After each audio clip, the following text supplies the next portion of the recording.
Bonjour à tous, voici la 8e question du C1D de juin 2019. Pour obtenir le questionnaire 2019, reprenez le lien en description et cliquez sur questionnaire 2019. Cette question a fait appel à des notions de biologie, plus particulièrement sur les chaînes alimentaires. Si vous voulez réaliser les questions, mettez la vidéo sur pause, voici le document. Voici les premières questions. Et voici la question suivante, mettez la vidéo sur pause pour en prendre connaissance. Les explications et réponses sont détaillées un petit peu plus loin. Voici donc les explications et les réponses. D'abord, pour réaliser la question, je vous conseille de regarder la vidéo que j'indique dans la suggestion ici au-dessus sur les chaînes alimentaires, les réseaux trophiques et le cycle de la matière. Voici donc un tableau avec les observations de chaînes à propos de vivants présents sur un vieux mur. On a ainsi pu observer que certains vivants se nourrissent d'autres.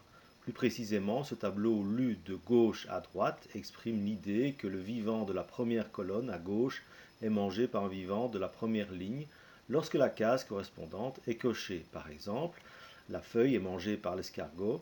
À partir de là, on pourra aussi construire une ou des chaînes alimentaires et un réseau trophique, celui du mur.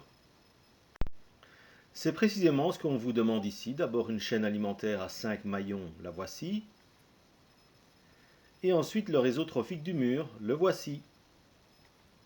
Dans ces deux questions, la flèche veut bien dire « est mangé par ». On vous demande maintenant d'expliquer en détail comment la disparition des feuilles va influencer les êtres vivants de ce vieux mur.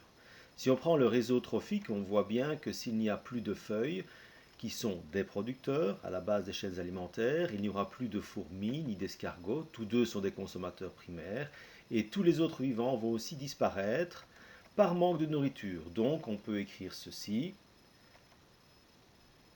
Mettez la vidéo sur pause pour lire la réponse. Voilà, cette vidéo est terminée. À très bientôt pour une autre question de C1D.